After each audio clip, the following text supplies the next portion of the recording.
რაში სჭირდებოდა ირაკლი კობახიძეს მაინც და მაინც ახლა წერილის გამოქვეყნება ღია წერილის ტრამპის მიმართ ან რაში სჭირდება შალვა პაპუაშვილს სწორედ ახლა მეგობარი აქტის წინააღმდეგ სპეციალური განცხადება.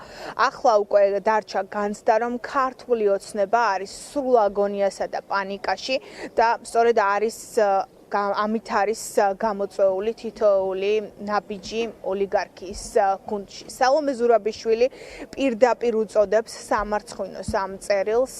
საქართველოს მეხუთე პრეზიდენტი ამბობს, რომ აქ არ არის დაცული არც ერთი პროტოკოლური ან დიპლომატიური წესი. საერთოდ საკითხავია დონალდ ტრამპი ოდესმე წაიკითხავს თუ არა ამ წერილს, თუმცა ნებისმიერ შემთხვევაში ქართველი ხალხის სახელით ამ ფორმით საუბარი არის სამარცხვინო. ზურაბიშვილი დარწმუნებულია, რომ ეს წერილი არის ქართული ოცნების სრულად ჩამოშლის მაჩვენებელი და ეს სიგნალები ახლა უფრო კაფიოდ გამოჩნდა.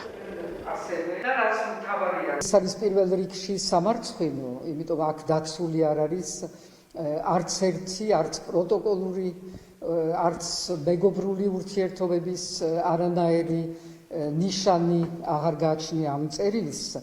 არ ვიცი ვინ დაუწერა, არ ვიცი რა განწყობით დაიწერა ეს წერილი, მაგრამ რაც ჩანს ის არის, რაც ჩვენ უნდა ვხედავდეთ და რას უნდა უყურებდეთ. ჩანს აქ სრული სასოწარკვეთილება ხელისუფლების იმის მიმართ, რომ ალბათ პირველი შედეგი არის იმისი, რომ ბიძინა ივანიშვილმა ვერც ვერაფერი ვერ დაალაგა, ვერც ვერაფერს დაალაგებს, ვერც მეგობარი აქტის შედეგებს ვერ დაალაგებს და ცხადი არის, რომ ძალიან დიდი უკვე ნერვიულობა არის ქართულ ოცნების წრეში. ეს მაჩვენებელი, რომ არის მაჩვენებელი ამ ხელისუფლების ჩამოშლის, მორალურად ჩამოშლის და პოლიტიკურად ჩამოშლის, ეს არის ის, რაც ჩვენ დღეს უნდა დავინახოთ.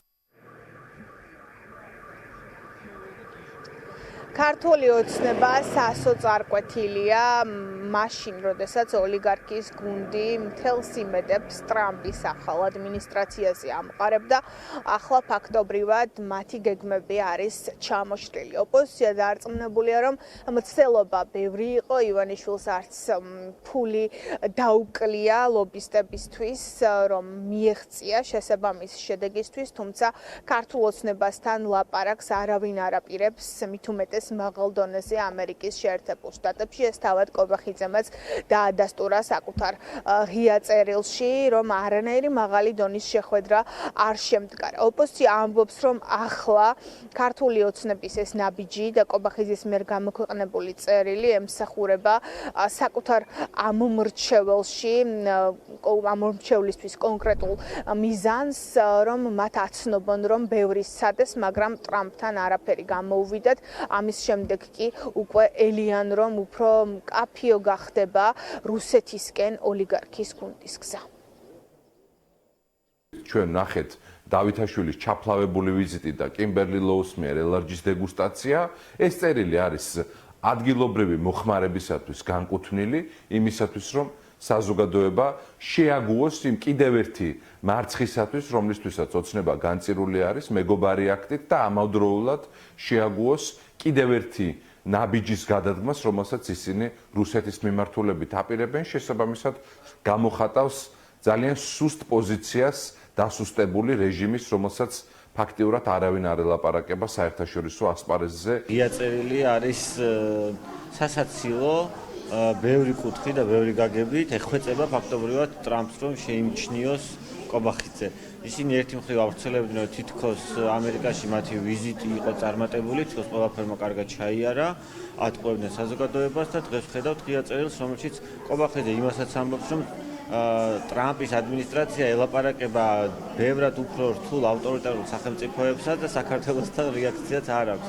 შესაბამისად, კობახიძე ერთი მხრივ ამბობს, რომ თავადაც ავტორიტარულ სახელმწიფო და უფრო რთულ სახელმწიფოებს თუ ელაპარაკება, მას რატომ არ ესაუბრება. ყველაზე ცუდი ამ წერილში და ზოგადად ოცნების ქცევაში და ქმედებებში არის ის, რომ ქართველი ხალხის და საქართველოს სახელმწიფოს სახელით წერენ ასეთ უსუსურ წერილებს და გზავნილებს. მით უფრო თვითონ წერილში ნახეთ ჩვენ რომ ეს არ ყოფილა პირველი შემთხვევა, უბრალოდ პირველად გამოაქვეყნეს საჯაროდ. ეს არის უსუსურობის სასოწარკვეთილი გამოვლინება, უსუსურობის ისეთი ხარისხია, რომ სერიოზულად კომენტარის გაკეთებაც ჭირს. საზოგადოების დიდი ნაწილისთვის კობახიძის ღია წერილი ტრამპის მიმართ კომიკური აღმოჩნდა და განხილვის საგანია ამ ფორმით გახდა, თუმცა რეალურად შესაძლოა რომ ბევრად მძიმე შედეგებთან გვქონდეს საქმე 30 წლიანი სტრატეგიული პარტნიორობის ურთიერთობის შემდეგ ამერიკის შეერთებულ შტატებთან ოცნების რეჟიმს ახლა უკვე ტრამპის ადმინისტრაციიდანაც არავინ ელაპარაკება მაღალ დონეზე და ფაქტობრივად სრულ იზოლაციაში ექცევა ქვეყანა.